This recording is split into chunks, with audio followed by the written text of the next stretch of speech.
ఇంకొకటి తెలుగు మీడియం అనేటటువంటి చాలా క్రూషియల్ ఇక్కడ. ఈ తెలుగు మీడియంలో మేజర్గా ఏంటంటే ఇక్కడ నష్టపోయినటువంటి వాళ్ళు సిన్సియర్గా చదువుకున్నటువంటి ఇంగ్లీష్ మీడియం వాళ్ళు నష్టపోయారు, తెలుగు మీడియం వాళ్ళు నష్టపోయారు. ఓన్లీ ఒక తెలుగు మీడియం వల్ల నష్టపోలేదు, ఇద్దరు నష్టపోయారు. కానీ తెలుగు మీడియం ఇంగ్లీష్ మీడియం నష్టపోయిన వాళ్ళని పక్కపక్కన పెట్టుకున్నప్పుడు పాపం తెలుగు మీడియం వాళ్ళు ఘోరంగా నష్టపోయారు. ఇంగ్లీష్ మీడియం వాడిని ఒక్క చంప కొడితే తెలుగు మీడియం వాడిని 2 చంపలు కొట్టి ఈ పలక కొట్టిండు, 2 చంపలు ఈ పలక కొట్టిండు. ఇంగ్లీష్ మీడియం వాడిని ఒక్కటే చంప పలక కొట్టి ఊకున్నాడు. కానీ తెలుగు మీడియం వాడిని 2 చంపలు పలక కొట్టి ఈ పలక కొట్టిండు, వాడిని పొట్ట మీద కూడా కొట్టిండు. అలాంటి దుర్మార్గమైనటువంటి చర్య ఈ గ్రూప్ 1లో జరిగింది. ఎందుకంటే ఈ తెలుగు మీడియం నేను చెప్పినా కాక ముందు వాళ్ళు ఇచ్చినటువంటి వెబ్ నోట్ తీసేసిర్రు. మార్చి 10th రోజు రిజల్ట్స్ ఇచ్చిర్రు. మార్చి 10th రిజల్ట్ ఇచ్చి మార్చి 14th రోజు 10th రిజల్ట్ ఇచ్చి 13th ఇదే సమయానికి వెబ్ నోట్ పెట్టిండు. 5 pages వెబ్ నోట్ ఇంతకుముందు ఎవాల్యుయేటర్స్ చూపించింది. మళ్ళీ 14th అదే 24 hours లోపల డిలీట్ చేసిండు. ఎందుకు డిలీట్ చేసినావు? నీ కాడ తెలుగుకు పెట్టుకున్న ఎవాల్యుయేటర్ను తెలుగు మీడియం వల్ల చూపించలేదు, ఇంగ్లీష్ మీడియం ఎవాల్యుయేటర్స్ని చూపించలేదు, ఉర్దూ మీడియం ఎవాల్యుయేటర్స్ని చూపించలేదు, సబ్జెక్టులో మళ్ళీ డొమైన్ స్పెసిఫిక్ ఎక్స్పర్టైజ్ను నువ్వు చూపించలేదు, క్వశ్చన్ ఏ ఎక్స్పర్ట్ను డిమాండ్ చేస్తుందో అది చూపించలేదు. నీకు క్వశ్చన్ దిద్దడానికి ఆ క్వశ్చన్ డిమాండ్ చేస్తున్నటువంటి ఎక్స్పర్టైజ్ నువ్వు పెట్టాలి, కానీ నువ్వు పెట్టలేదు. ఇప్పుడు ఎస్ఏలో అందరు కూడా మోటివేషన్ అన్నారు. ఆ మోటివేషన్ అనే క్వశ్చన్ కొంతమంది ఫిలాసఫర్లు దిద్దొచ్చు అంటారు, కొంతమంది ఏమో మేనేజ్మెంట్లో ఉన్నటువంటి వాళ్ళు.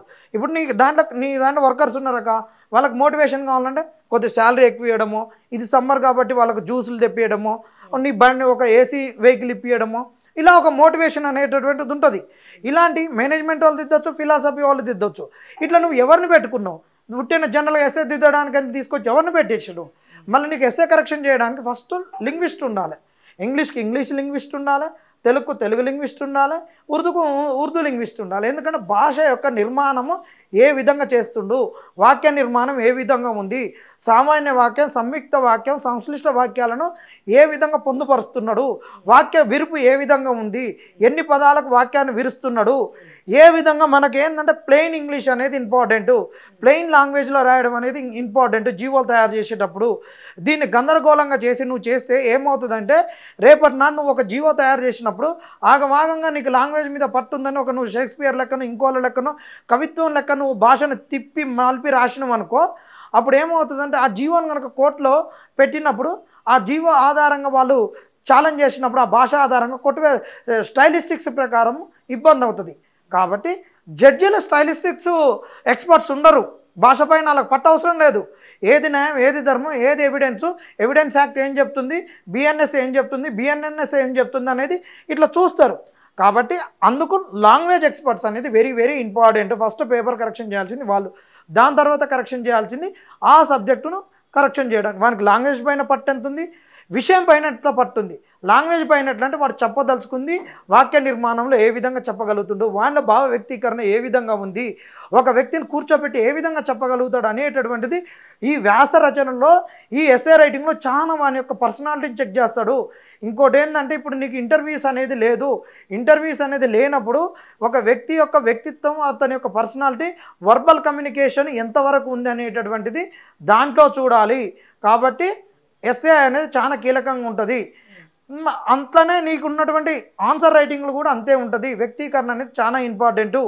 ఇంకొక ఇంపార్టెంట్ విషయం ఏంటంటే ఇక్కడ ఉన్నటువంటిది నీకు ఆల్మోస్ట్ ఒక క్వశ్చన్కు 3 పేపర్స్ ఇచ్చారు, అంటే 6 pages. అంటే దాంట్లో 200 words రాయాలన్నప్పుడు నీకు 200 పదాలలోనే రాయాలి, స్పేస్ ఎక్కువ ఇచ్చినా కానీ రాయకూడదు. వీళ్ళు ఏంటంటే జానా బెత్త మూర ప్రకారం నింపినోనికి నింపి వచ్చారు. ఈ డిగ్రీ కాలేజ్ వాళ్ళని అందరినీ దిద్దిచ్చారు కదా, వాళ్ళందరికీ ఇప్పుడు యూజీసీ ఒక వెసులుబాటు ఇచ్చింది, అసిస్టెంట్ ప్రొఫెసర్స్ అనే ఒక ట్యాగ్ ఉండడంతో వాళ్ళతోటి దిద్దిచ్చి వీళ్ళు ఏం చేసిర్రంటే వాళ్ళకు ఏమిటి సెమ్ములు దిద్దినటువంటి వాళ్ళు, ఇలాంటి ఎగ్జామ్స్ ఎప్పుడు దిద్దినటువంటి వాళ్ళు కాదు.